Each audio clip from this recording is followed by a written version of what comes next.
अगर मैं आपसे कहूं कि क्या अमित शाह को बचाने के चक्कर में फंस चुके हैं ओम बिरला? अरे वो ओम बिरला जो कि लोकसभा के स्पीकर हैं, वो स्पीकर जो कि माना जाता है कि सुप्रीम कोर्ट भी इनका बाल भी बांका नहीं कर सकता, लेकिन अब यही सुप्रीम कोर्ट के कटघरे के चक्कर काटने वाले हैं। अरे सवाल ये उठता है कि आखिरकार ओम बिरला ने ऐसा क्या कर दिया कि ये कानून के दायरे में आ चुके हैं और कानून के दायरे में ऐसा लपेटे जा चुके हैं कि अब आपके ओम बिरला का बचना अरे मुमकिन ही नहीं बल्कि नामुमकिन है। सवाल ये उठता है कि आखिरकार कितने सांसद हैं जिनकी सदस्यता अब जा सकती है। सवाल ये उठता है कि क्या जो आपके चाणक्य माने जाने वाले अमित शाह का जो गणित था वो फेल होते हुए दिखाई दे रहा है। अरे जब अभी आपको पता चलेगा कि इस राजनीति के अंदर क्या गुड़ा गणित रची जा रही थी और वो किस तरीके से फेल होते हुए नजर आ रहा है, तो अभी आपका खुद माथा चक्री आ जाएगा और आप कहोगे कि यार क्या पता मोदी गए। हाँ मतलब अगर आप देखने की कोशिश करोगे तो खुद देख सकते हो, यहाँ पर कोई और नहीं बल्कि एनबीटी नव भारत टाइम्स के हिसाब से खबर डाली गई है कि टीएमसी के जो 20 बागी सांसद थे उनको अब क्या पता मान्यता मिल जाए। स्पीकर ओम बिरला दोनों पक्ष से बातचीत के बाद लेंगे आखिरी फैसला। अब कुछ लोग यार समझ ही नहीं पाते कि आखिरकार ये है क्या 20 सांसद। लेकिन यार उससे पहले मैं आपको बता देना चाहता हूँ 104 डिग्री बुखार है मेरे, लेकिन तब भी मैं आपको बताने की कोशिश कर रहा हूँ कि आपको समझ में आ जाए। मतलब इतनी ताकत लगानी पड़ रही है ताकि एनर्जी वीडियो में दिखे। तो अगर थोड़ा आवाज़ इधर उधर हो जाए, थोड़ा आवाज़ ना समझ में आए तो उसके लिए यार माफ़ी चाहते हैं, लेकिन हाँ समझ आपको ज़रूर आ जाएगा कॉन्सेप्ट क्या है। देखो यार सबसे पहली चीज़ तो मैं आपको बता देना चाहता हूँ कि जो टीएमसी है मतलब तृणमूल कांग्रेस, ये किसी और की पार्टी नहीं बल्कि ममता बनर्जी की पार्टी है। ममता बनर्जी जो वेस्ट बंगाल के अंदर सीएम थी अभी कुछ दिन पहले, और आपको ये भी पता होना चाहिए कि कुछ दिन पहले इलेक्शन हुआ, ममता बनर्जी की पार्टी यानी कि टीएमसी पार्टी हार गई क्योंकि ममता बनर्जी की पार्टी का नाम टीएमसी था। फिर वहाँ पर कोई और नहीं बल्कि शुवेंदु अधिकारी बने। शुवेंदु अधिकारी जो कि बीजेपी की तरफ से लड़े थे वो अब सीएम बन गए, यानी कि वेस्ट बंगाल के अंदर अब जो सीएम है वो बीजेपी का है। अब जब स्टेट में किसी की गवर्नमेंट आती है ना, तो वो गवर्नमेंट ये सोचती है कि जो दूसरे पार्टी के सांसद हैं, विधायक हैं, उनको अपने अंदर कैसे भी करके खींच लें। अरे ये सब फेंक के खींच लेते हैं। अरे कोई विधायक अगर 20 करोड़ में बिक रहा है ना, तो बीजेपी कहती है लो 50 करोड़, अरे लो 100 करोड़ यार, लेकिन तुम आ जाओ। तो उन लोगों का पूरा गुड़ा गणित ही फेल हो जाता है। वो सोचते हैं कि यार जितना हम पूरा 5 साल अपने कार्यकाल में कमाते, बीजेपी अभी उतना फेंक करके हमें दे रही है। और ये हम नहीं कह रहे बल्कि बीजेपी के ही कुछ नेता कह चुके हैं, आपको हर जगह उसका एग्जाम्पल मिल जाएगा। लेकिन हाँ, यहाँ पर जब टीएमसी की पार्टी हारी यानी कि ममता बनर्जी वाली पार्टी हारी, तो उस टाइम ममता बनर्जी के पास कुल टोटल 28 सांसद थे और उस 28 सांसद में से जो बीजेपी थी उसने 20 सांसद खरीद लिए थे। खरीद नहीं, आप ऐसा कह सकते हो, खींच लिए थे।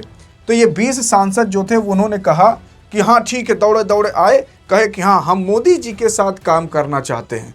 और यही 20 सांसद पहले कहा करते थे अरे बीजेपी तो गुंडों की पार्टी है, बीजेपी तो ऐसी है, बीजेपी घूस खाती है, बीजेपी ये कर रही है, क्या कर रही है, कुछ समझ नहीं आ रहा।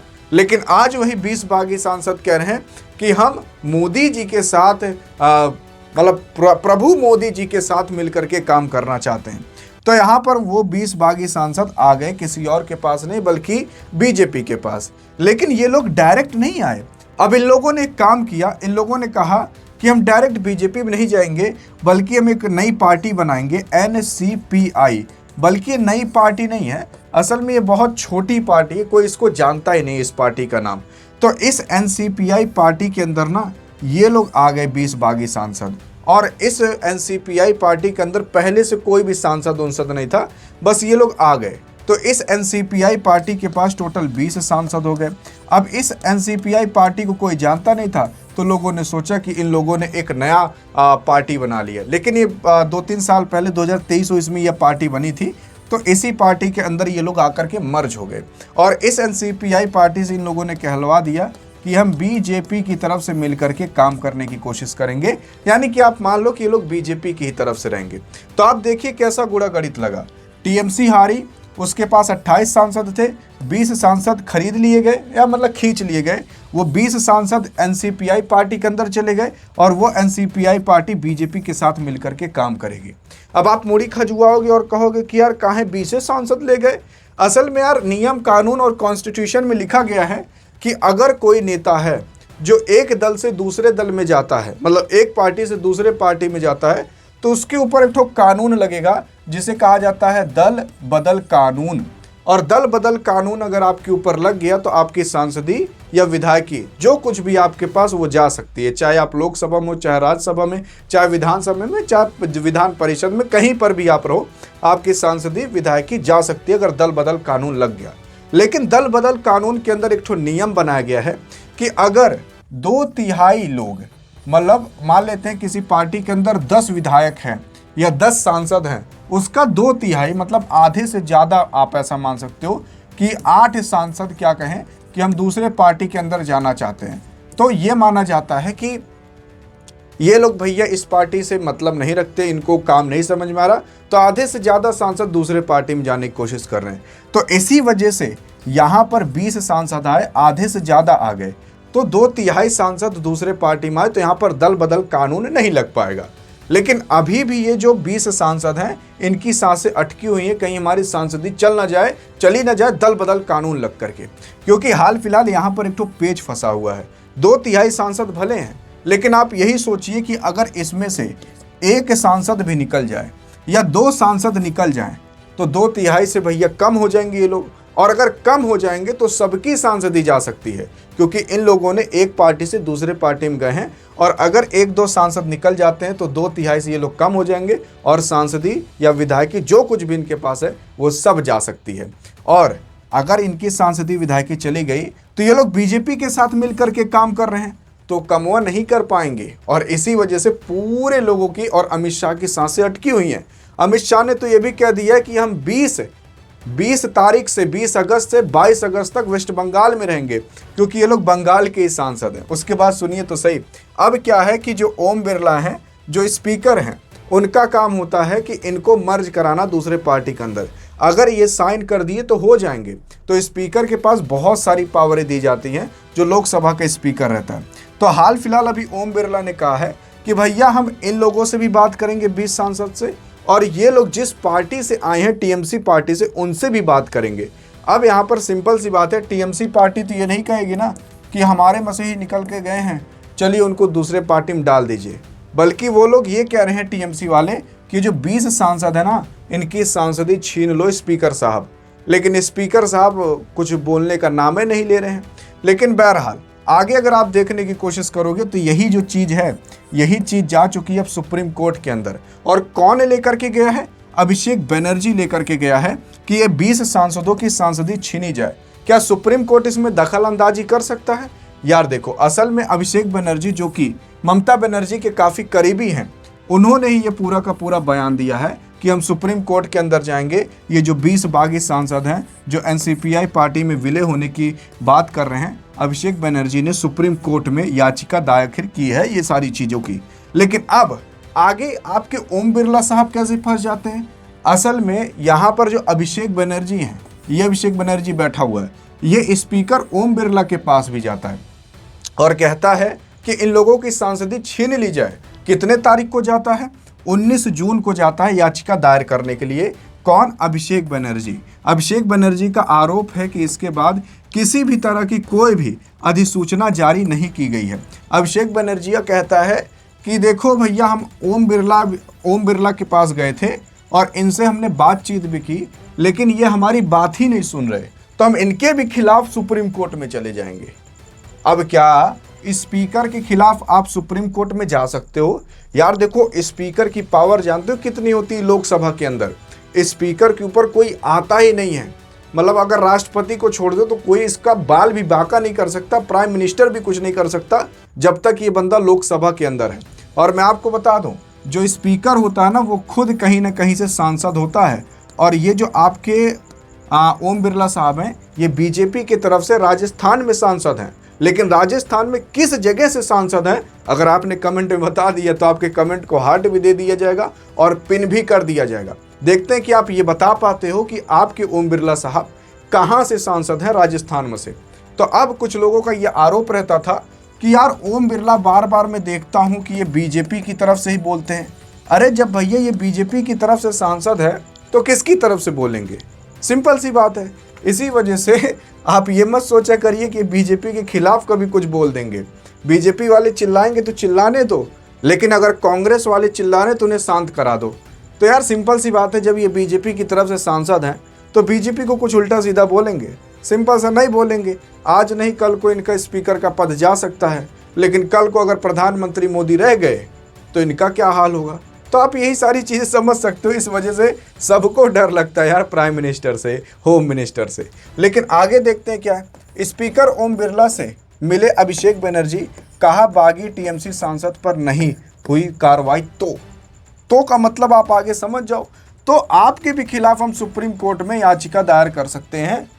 क्या अब सुप्रीम कोर्ट में स्पीकर के खिलाफ याचिका दायर हो सकती है?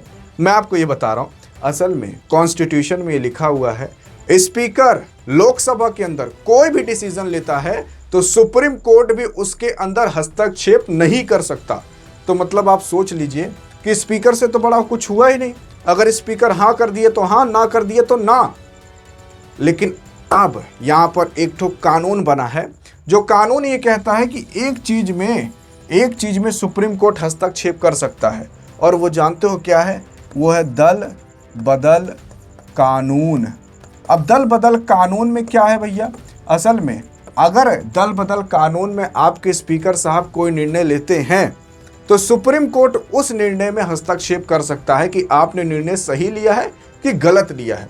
अगर मान लेते हैं स्पीकर साहब ने ये कह दिया कि वो जो 20 सांसद आए हैं बीजेपी के अंदर, जो आना चाहते हैं टीएमसी से, उनको हम आने की मान्यता देते हैं, वो आ करके बैठ भी सकते हैं लोकसभा के अंदर। अगर ऐसा ये कह दिए तो वो लोग तो आ जाएंगे, सिंपल सी बात है, एनसीपीआई पार्टी के अंदर जुड़ जाएंगे और फिर बीजेपी की तरफ से मिलकर के काम करेंगे। लेकिन यहाँ पर एक एक्सेप्शन है, अगर इन्होंने ये फैसला ले लिया तो सुप्रीम कोर्ट ये सुनवाई कर सकता है कि आपने सही फैसला लिया कि गलत फैसला लिया। अब मैं आपको ये बता देना चाहता हूँ कि वही 20 सांसद हैं जो टीएमसी से निकल करके आ चुके हैं अब एनसीपीआई पार्टी के अंदर, और आपके अमित शाह और आपके मोदी के साथ मिलकर के काम करना चाहते हैं। और इसी में आपके यूसुफ पठान साहब भी हैं जो एक क्रिकेटर हुआ करते थे, और शत्रुघ्न सिन्हा साहब को तो आप जानते होंगे जो एक एक्टर हैं, वो भी टीएमसी की ही तरफ से हैं, लेकिन वो बागी नहीं हुए। असल में शत्रुघ्न सिन्हा साहब भी कहते हैं कि हमें भी बीजेपी ने करोड़ों का ऑफर दिया लेकिन हम गए नहीं, और इनको करोड़ों का ऑफर दिया गया तो ये लोग भाग आए।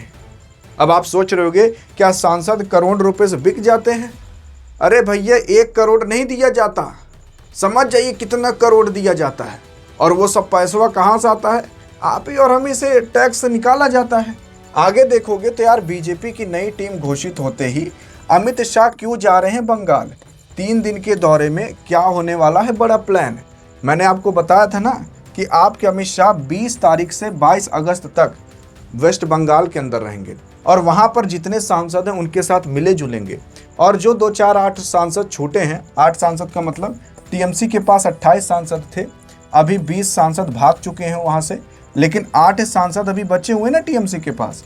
क्या पता आपके जो अमित शाह हैं वो इन 8 सांसदों को भी जाकर पलझाल जाएं, कहे सुनो सुनो सुनो, तुम अगर आ जाओगे ना यहाँ पर हमारे पास, तुमको हम ये विभाग दे देंगे, वातावरण वाला विभाग दे देंगे, आ करके जितना प्रदूषण करना होगा तुम करना, तुम्हें हम पानी वाला विभाग देंगे, जितना पानी गंदा करना होगा करना, हम तुम्हें रोड वाला विभाग दे देंगे, जितना गड्ढा करना होगा कर देना।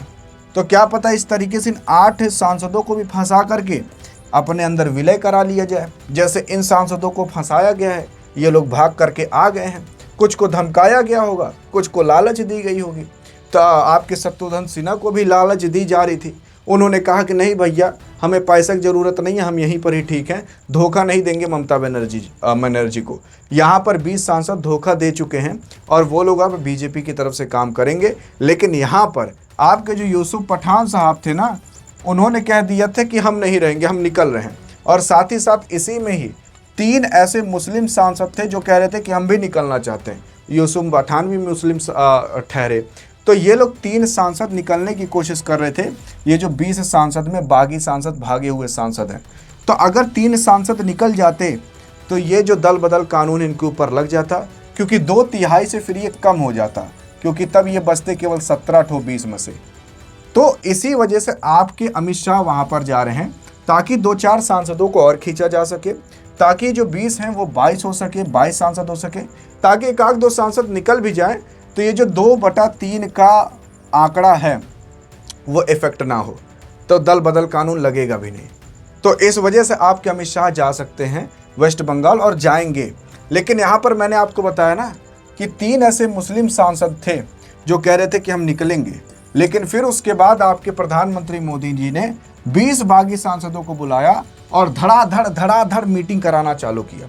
उन्होंने ये भी कहा कि जो 3 बागी सांसद हो रहे थे, जैसे यूसुफ पठान और बाकी 2-3 लोग, और इन लोगों को एक मंत्रालय देने का भी बातें की कि तुम्हें हम कोई बड़ा पद दे देंगे, एजुकेशन मिनिस्टर बना देंगे, ये मिनिस्टर बना देंगे, वो मिनिस्टर बना देंगे, ये विभाग दे देंगे, पुलिस वाला विभाग दे देंगे, पूरा तुम संभालना, जितना कमाना होगा कमाना। तो क्या पता ऐसी बातें की गई हों, और वो जो 3 सांसद भागने वाले थे यूसुफ पठान को भी लेकर के, ये लोग अब नहीं भाग रहे, आपको ये पता होना चाहिए। लेकिन अब लोग ये कह रहे हैं कि यार चंद्रबाबू नायडू का कैसे मुद्दा फंस गया।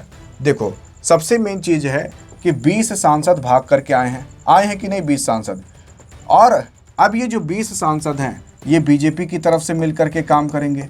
तो बीजेपी के पास पहले कुल टोटल कितने सांसद थे? 293 सांसद थे।